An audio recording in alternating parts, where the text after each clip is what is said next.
Okay, we'll proceed with today's discussion. Is it visible, Ganesh? Yes, sir.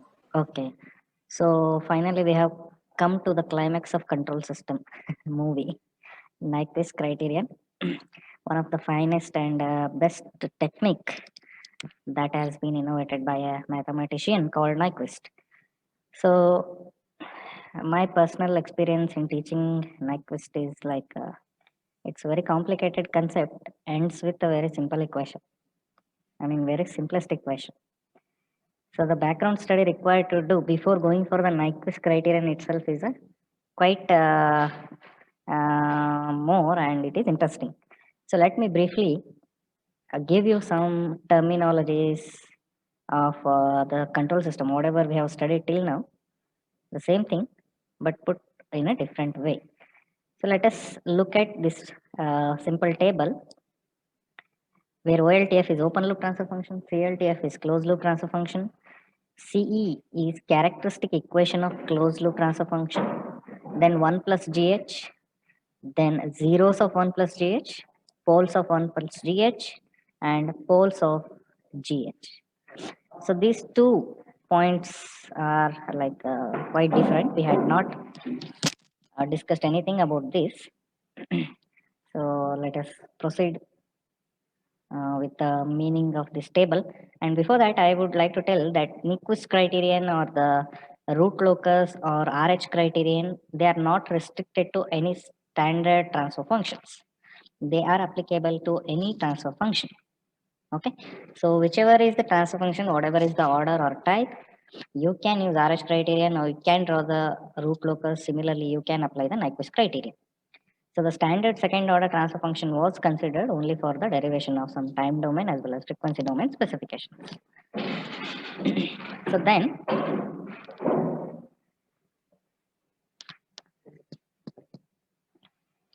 so what I mean to say OLTF is GH and CLTF means it is closed loop transfer function, that is G divided by 1 plus GH, and characteristic equation is given by 1 plus GH. So please understand here, the characteristic equation of closed loop transfer function is nothing but denominator of closed loop transfer function. So today,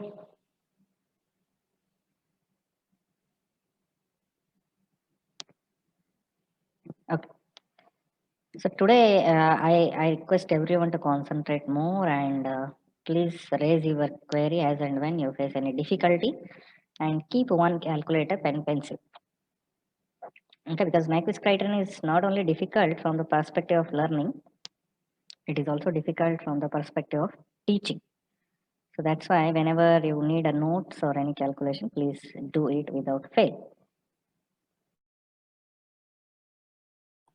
Okay. So characteristic equation is 1 plus dh. Then what is meant by zeros of 1 plus dh? So zeros of 1 plus dh is nothing but the roots of the numerator of 1 plus dh. Because we already know zeros means it is numerator with respect to numerator, and poles of 1 plus dh means it is obviously the roots of denominator of 1 plus gh. And poles of gh means it is denominator roots of gh. So that is very much clear. So now let us consider some examples and let us write these for the example. Now I'll take an example, s plus 2 divided by s plus 1 into s minus 1. So this is our loop transfer function gh, or in some textbook it has been called as open loop transfer function. So if you look at this transfer function, the open loop transfer function has one pole in the right half of S plane. So open loop is unstable. Okay. So now let us write the closed loop transfer function. For that, I will assume the feedback transfer function H is unity. And how do we calculate closed loop transfer function? It is G divided by 1 plus GH. So let me calculate. G divided by 1 plus GH by substituting it in the CLTF. So what do we get? S plus 2 divided by S plus 1 into S minus 1 whole divided by 1 plus GH. Then simplify. Okay.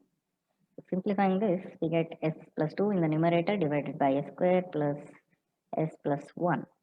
Right? So this is our closed loop transfer function. S plus 2 divided by S square plus S plus 1. So if you calculate the roots for this closed loop transfer function, I mean the characteristic roots, we end up with the roots lying in the left half of S plane. So that is very much clear by looking at the denominator. If you want, you can use your calculator and cross verify. So the closed loop transfer function is stable. So here is a catch. Open loop is unstable, closed loop is stable. It is possible. Okay. It is possible because it entirely depends on the dynamics of the system. Okay, dynamics of the system and even the system gain also. Suppose imagine if you have 10 into S plus 2 in the numerator. Excuse me, sir, we can't hear you. Can you hear now? Yes, sir, you're audible. Am I audible? Yes, sir. Okay, fine. Sorry. So if you have a gain, imagine 10 into S plus 2 in the numerator, then it is very much sure that you still will get a negative roots or the roots lying in the left half of S plane.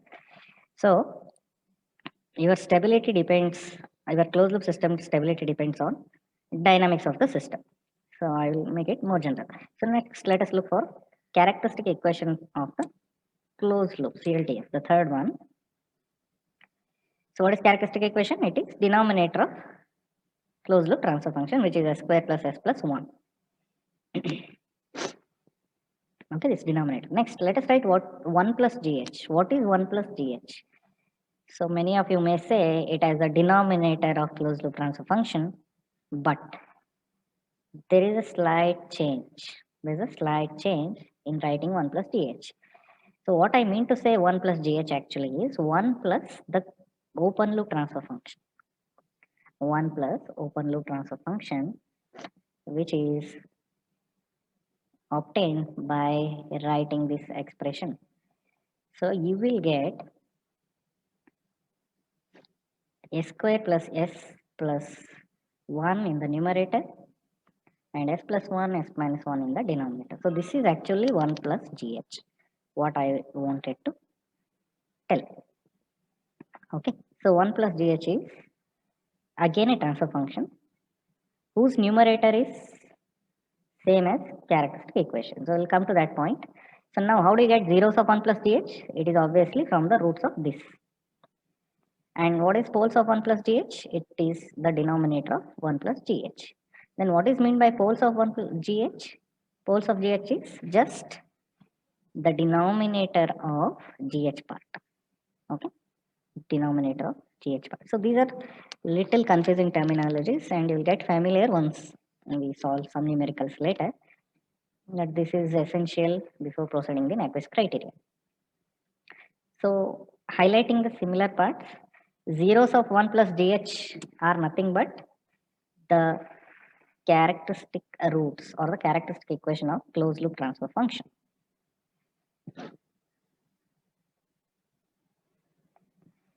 And poles of 1 plus GH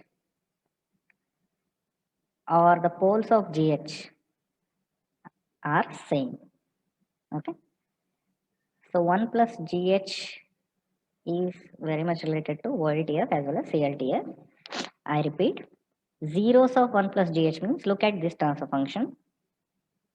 So zeros of the numerator gives us zeros of 1 plus GH. And the zeros of 1 plus GH are roots of characteristic equation or the roots of denominator of the closed loop transfer function. This pink color and pink color are similar.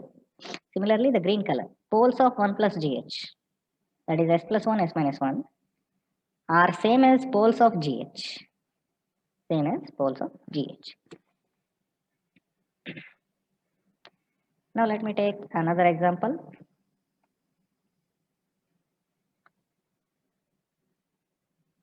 s minus 2 divided by s square plus 2s plus 1.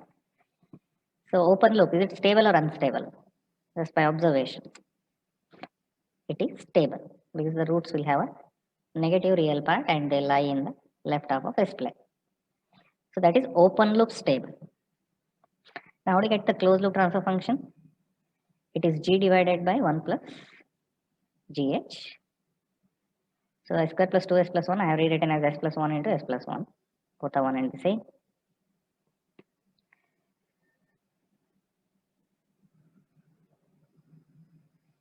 So what do we get?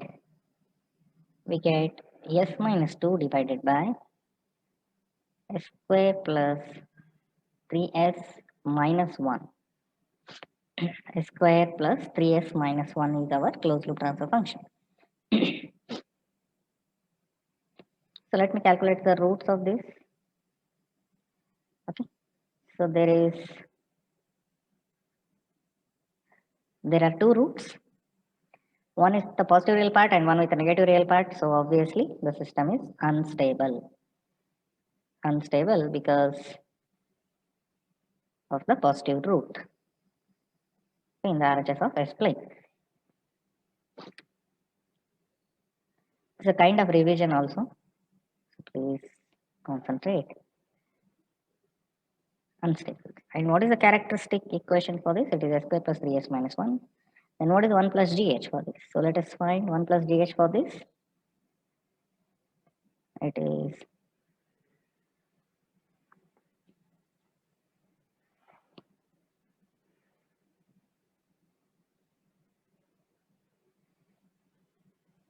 S square plus 3S minus 1 divided by S square plus 2S plus 1.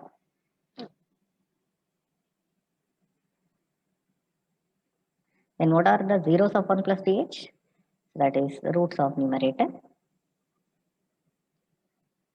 Sorry, this denominator should not be written there. Denominator should not be written. And poles of 1 plus dh is roots of s square plus 2s plus 1. Okay. And poles of dh is same. So now comparing pink with pink and green color with green color. So they are same. So here open loop transfer function is stable, but closed loop transfer function is unstable.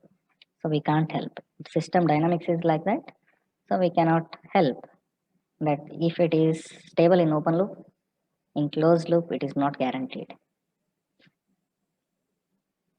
In the last one, s minus 2 divided by s plus 1 into s minus 1. So if we calculate the closed loop transfer function, we get s minus 2 divided by square plus s plus minus 3. So it is unstable both in open loop, unstable in closed loop. Okay. So it is unstable in both ways. Similarly, I will write the 1 plus gh part and then zeros of 1 plus dh, which is numerator of 1 plus dh, and last poles of 1 plus dh and poles of gh.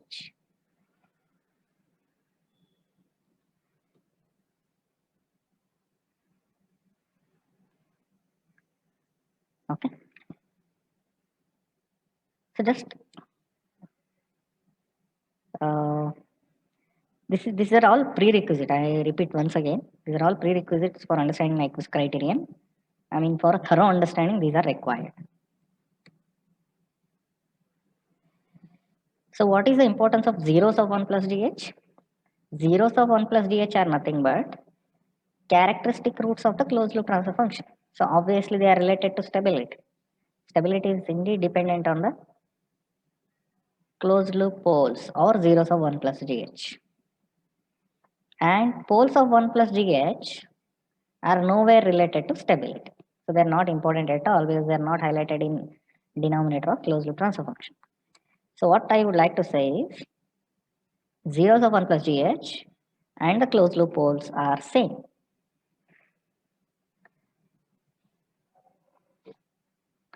Zeros of 1 plus gh are characteristic roots or closed loop poles.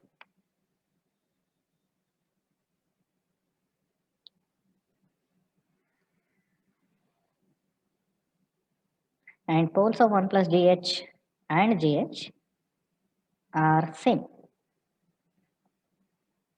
Poles of 1 plus GH and GH are same. So these are some key observations here.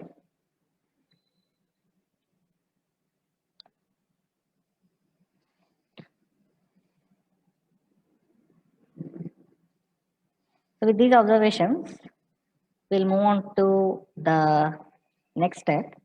So let us briefly revise what we did in polar plot. What we did in polar plot.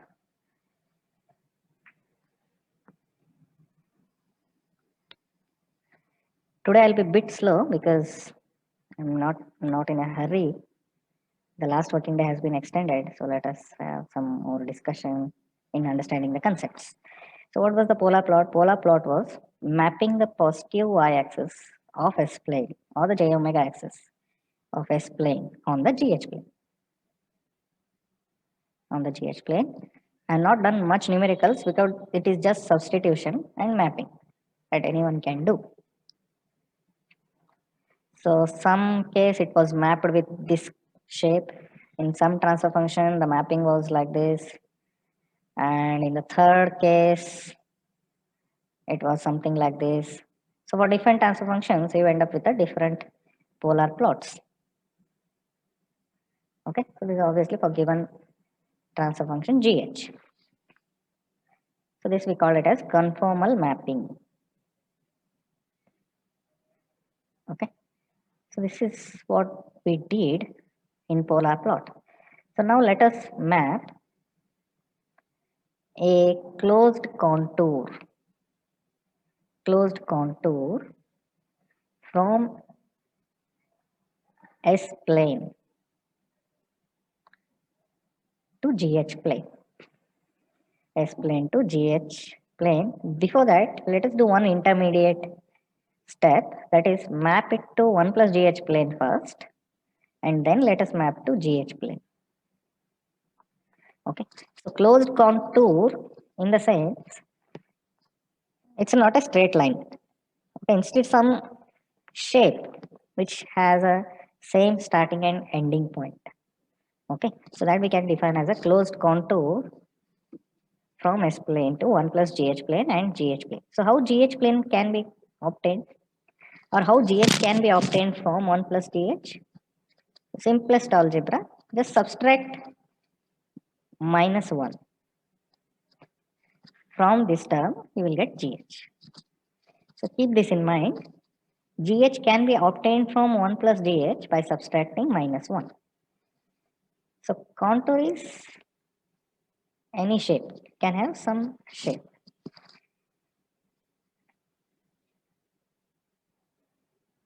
So what that contour we can assume is say something of the shape like this. So instead of a continuous straight line, this let me map this green color closed contour and you may end up with something like this. Obviously, right? Because each point if you write, it will give you some shape on the GHP. So the green color points on the closed contour. This is called a closed contour now. This I will map on the GH plane and I may end up the corresponding points like this. This is one imagination, right? So let us see what happens if I map this contour.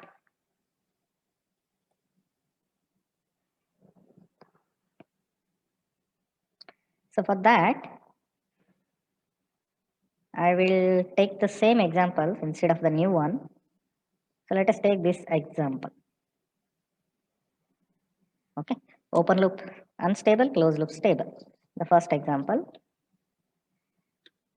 So what we are supposed to do now is mapping of the closed contour from S plane to 1 plus GH plane, then to GH plane.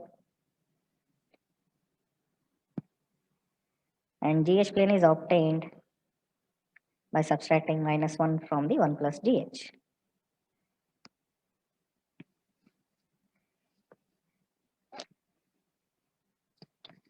Please concentrate. I mean, no textbook has explained like this. I mean, whatever literature I have gone through. So it's a collective experience that I have put here to make things simpler and more clear. So why this one plane to other plane, all this plane, why we need to shift and all? It's because Nyquist has made us to do it. And it definitely has very significance. Some may ask me the question, just by calculation, we are getting the information about stability just by simple calculation. Why to go for Nyquist plot? So it has something beyond that. Okay, something beyond that we'll see in future. So now s plus 2 divided by s plus 1, s minus 1 is the OLTF we are considering, and we have to map the closed loop contour from S plane to 1 plus DH plane. Ganesh, is it visible clearly? Yes, sir. Okay. So let us take this S plane. So let us mark poles and zeros. So we have 2 poles and 1 0. One pole is on the right half, another in the left half, and 0 in the left half. So this is our S plane. Now I will mark the closed loop contour carefully with the different points like this. With different points like this. Fine.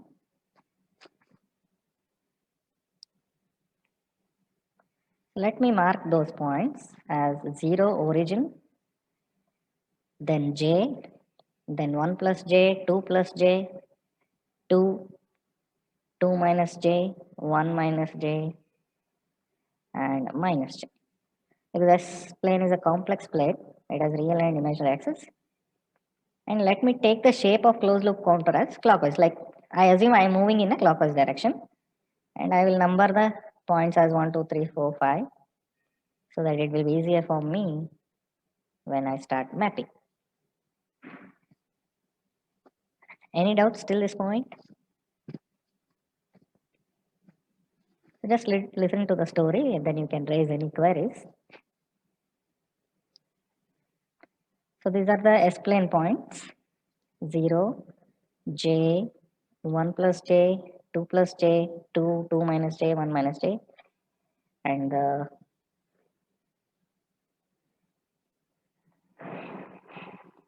let me write 1 plus gh plane now. Let me write 1 plus gh plane and call this as real 1 plus gh and imaginary 1 plus gh. Imaginary 1 plus gh. And what is 1 plus gh function now? So 1 plus gh function is just add 1 to gh function. So this is 1 plus gh function. So I want to map S plane contour on 1 plus gh plane for this function.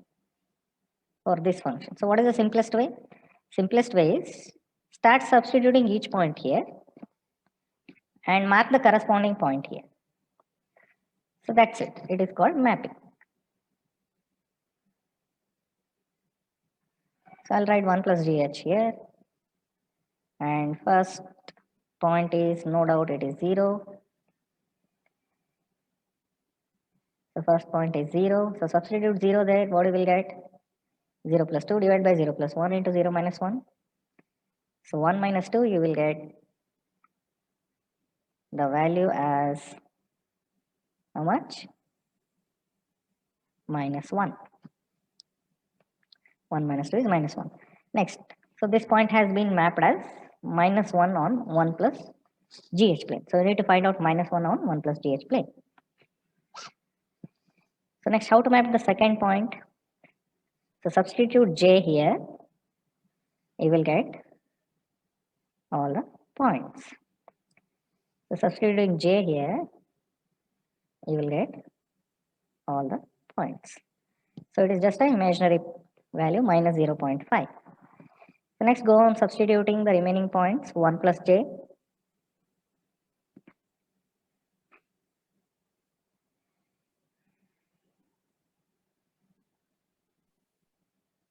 So 1 plus j.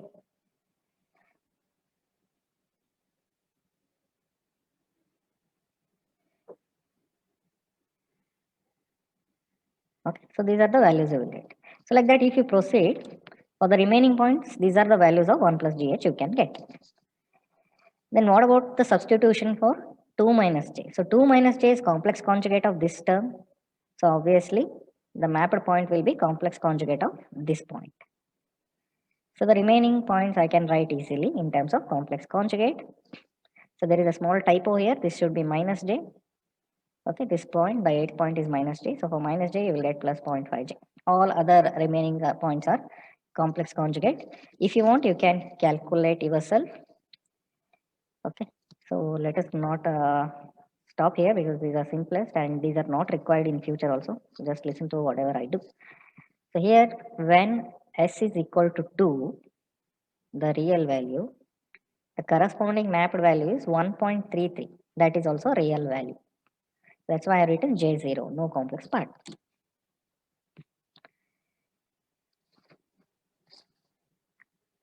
So how do we get these points on the 1 plus GH plane? So I'll start with the 0 first point. It is minus 1. Second point is pure imaginary, minus 0.5J somewhere here. Third one is 0.8, minus 1.4, fourth quadrant. Then 1.33 on the real axis. Okay. So if you join all these points, this is what you can expect. The mapped graph. So the corresponding points are 0 has been mapped at minus 1, that is first point. Then j has been mapped as 0.5j, second point, third point, fourth point, and the fifth point. So 1, 2, 3, 4, 5 are done. Then 6, 7, 8, again 0. If you map, they will be symmetrical to the real axis because they are conjugate in nature. Fine. So for that, let us quickly make a symmetrical pattern. Next, second plane is over. Next, we are moving to GH plane. So GH plane means now we are mapping the S plane points on the GH plane for the GH function.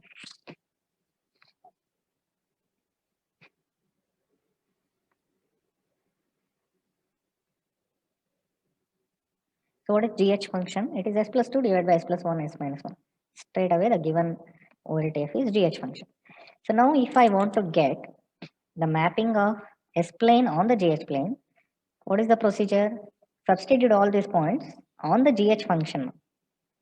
Okay, on the GH function. That's it, very simple. So 0 first, then J second, like that. So it goes on like this.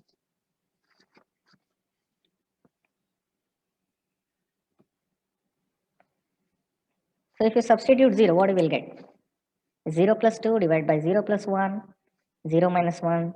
So that is minus 2 in the numerator. Okay. So minus 2 in the numerator. Here is some thing to be observed. That is, we subtracted minus 1 from the 1 plus GH. Is it correct? We have a minus 1 here. I subtracted minus 1 here. So I got minus 2. Or as I said earlier, we can get GH plot from 1 plus GH just by subtracting minus 1. Okay. So what I mean to say, no need to substitute every point again. Just subtract minus from 1 from all these points so that you can directly plot the mapping. So let us see.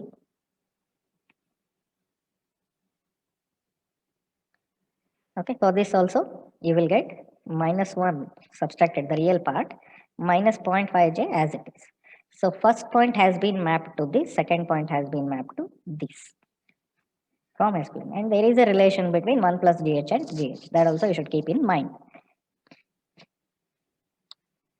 So keeping this relation in mind, let me write all the points.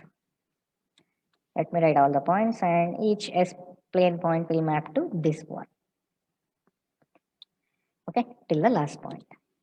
And let me plot on the GH plane now. So it starts from minus 2 now. Starts from minus 2.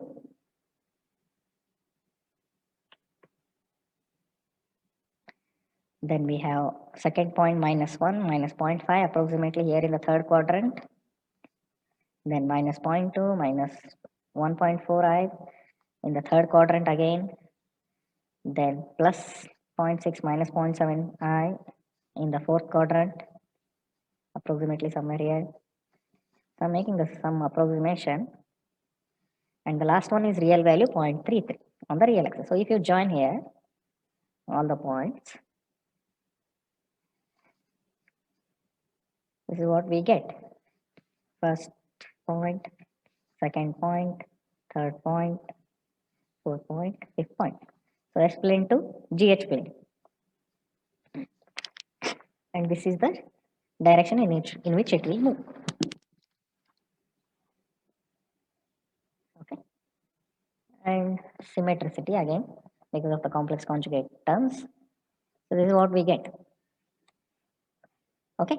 So look at the shape on 1 plus GH as well as on GH. They are very much similar except there is a shift. So now I write the origin. I'll mark this as origin for GH plane. That is obvious. Origin for GH plane. But this is the key highlight here. I will take minus 1 point on GH plane and write it as origin for 1 plus GH on GH plane. 1 plus GH on GH plane. Why? Because see, the first point of 1 plus GH has been mapped to minus 2. So minus 1 has been mapped to minus 2 because you subtract it with minus 1. Therefore, this origin will obviously map to minus 1 on the GH plane. Okay, and this minus 1, I will say it as origin for 1 plus GH on the GH plane or shifted origin of 1 plus GH on GH plane. Both are correct. I hope everyone is getting this point. Anybody has any queries? Okay. So map from S to 1 plus GH, S to GH, then compare 1 plus GH and GH. So this is what the work Nyquist has given us. Okay. Before passing the course. Fine. So I repeat again, many textbooks will not explain this point. Many means I don't know any textbook giving this much clarity. So if you compare 1 plus GH and GH, there is a shift with minus 1 on GH plane. The shift with minus 1 units on GH plane means even the origin will also get shifted to minus 1 if you mark it on GH plane for 1 plus GH. That's it. Fine. So let us make some key observations before proceeding.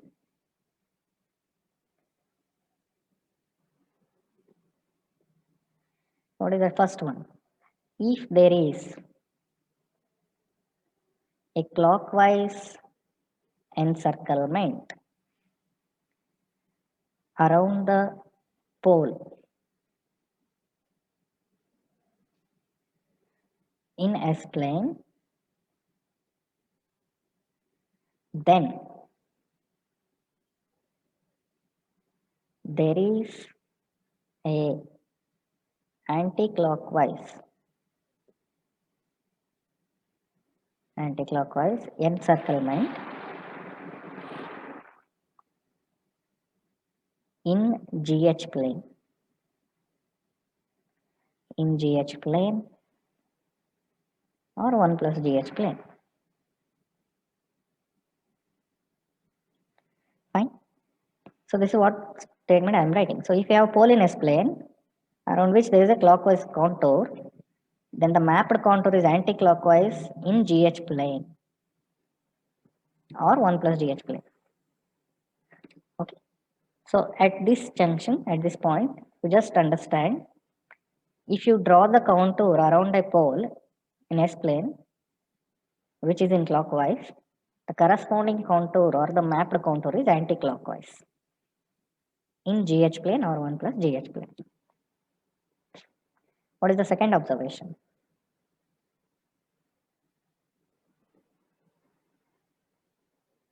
GH plot can be obtained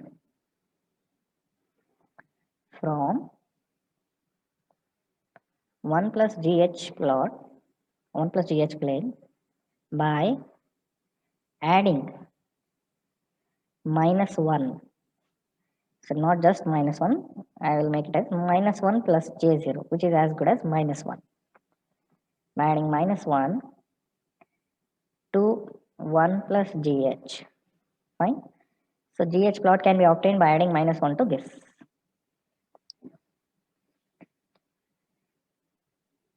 Therefore, the origin of 1 plus GH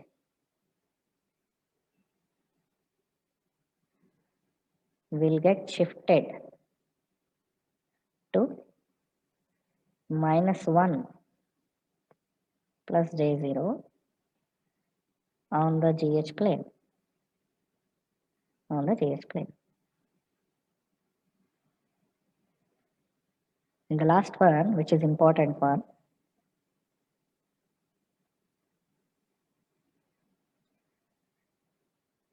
is that if there is encirclement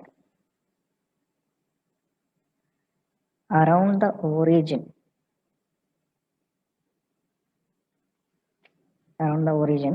in 1 plus GH, then there is encirclement around minus 1 plus J0 in the GH plane. Yes, so this fourth one is a very much important point. You map any contour from S plane to 1 plus GH plane, and in 1 plus GH plane, if that contour encircles origin, then it will definitely encircle minus 1 plus J0 in GH plane. Okay, we are nearing to Nyquist criterion now.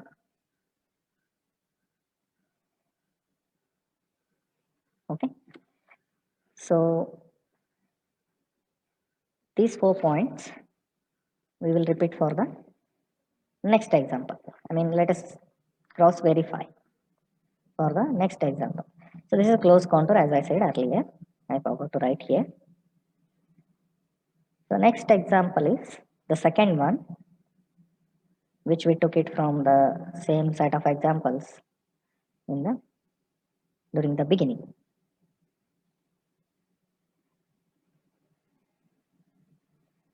So what we are doing now here is we are making S plane to 1 plus GH plane and again to GH plane. We are doing the same circus again here.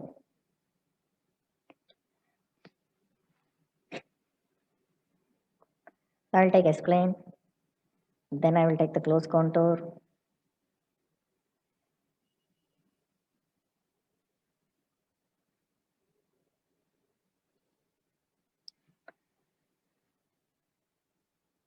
So mark poles and zeros. There are 2 poles at minus 1 and 1 0 at plus 2. So I'll take the closed contour again.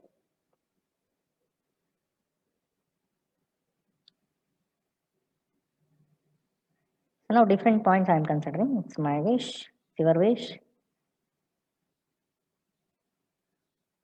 So it's the same clockwise contour but around 0 now. That is around plus 2. The points are 1 plus j, 2 plus j, 3 plus j now. And 3 minus j, 2 minus j, 1 minus j, 0.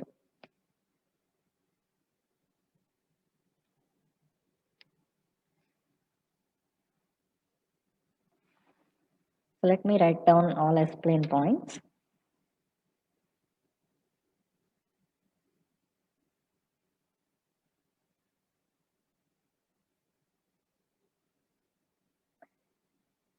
Then again go for 1 plus GH plane. So 1 plus GH is again, just add 1 to the GH. So I want to make this contour on 1 plus GH plane. Just go on substituting all S values here. You will get the corresponding points. So substituting S equal to 0, the first one is minus 1. Then substitute the remaining points.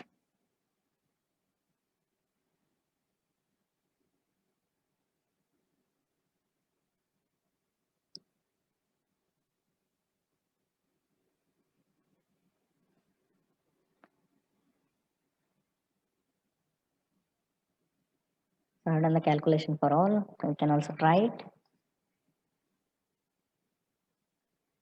And the last one on the real axis for 3, the corresponding value is 1.06. So rest all are complex conjugate.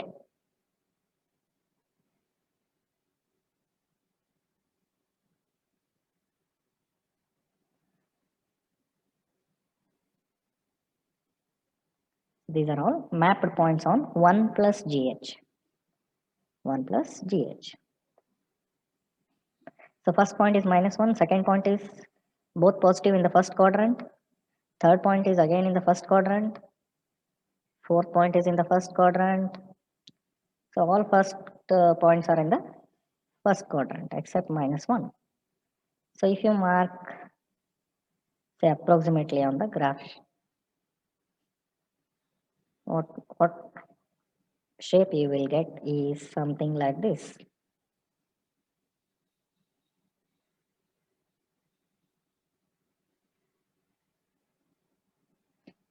Okay, something like this. Then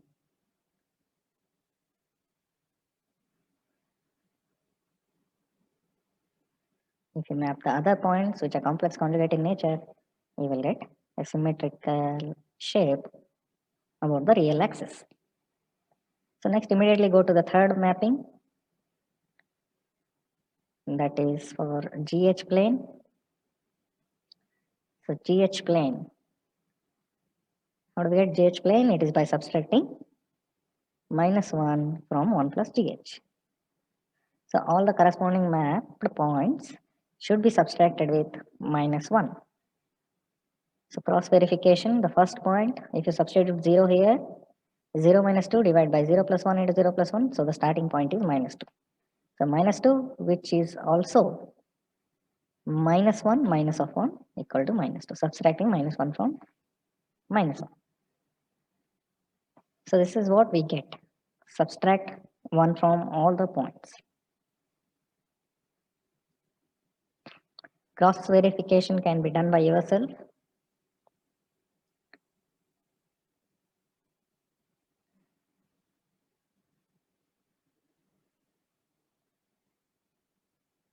So if you map these points on GH plane,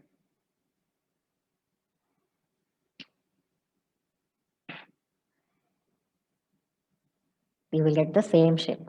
Though it doesn't look like the same shape 100%, but you will get 100% the similar shape.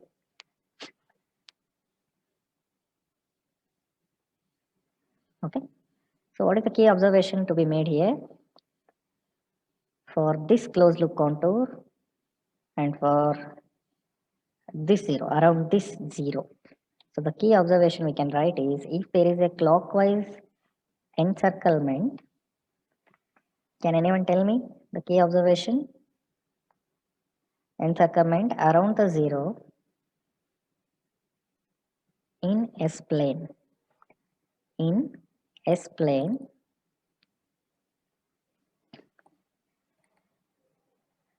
then there is a clockwise encirclement in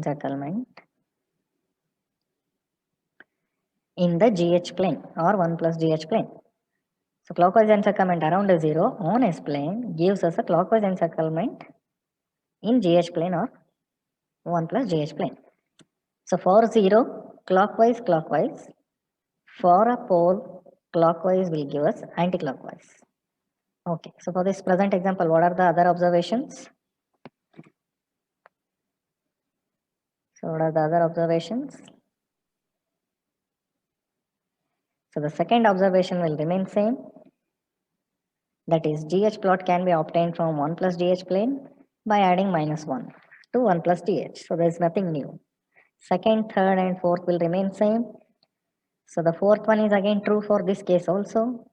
That is, if there is encirclement around origin in 1 plus GH, there is an encirclement around -1 in GH.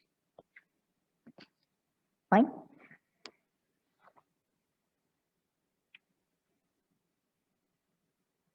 That is -1 here. So all first observations are over. So next, let us look at the examples we did again. The first example was something like this: s plus 2 divided by s plus 1 into s minus 1. Open loop unstable but closed loop stable. Fine. And this is the shape of the mapping we got from S to 1 plus GH, from S to GH. But what Nyquist uses is, he don't use 1 plus GH. Okay. He never deal with 1 plus GH. But for understanding purpose, I have shown this intermediate mapping. So what does Nyquist do is, he will directly map S plane to GH plane. That's it. S plane to GH plane, and he keeps in mind that -1 is origin for 1 plus GH on the GH plane. That's it. Okay. So we erase this second mapping from our mind, and we add the key point in our mind that on the GH plane, -1 represents origin for 1 plus GH.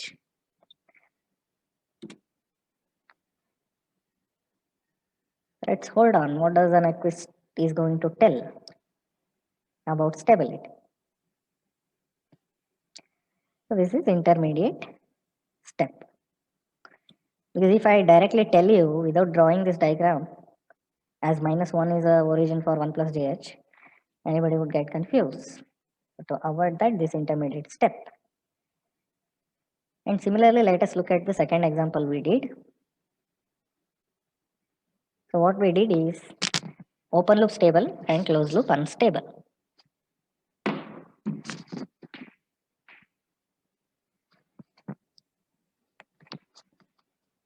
Fine. So this mapping is done. Next, we are going to propose or explain the Nyquist criterion.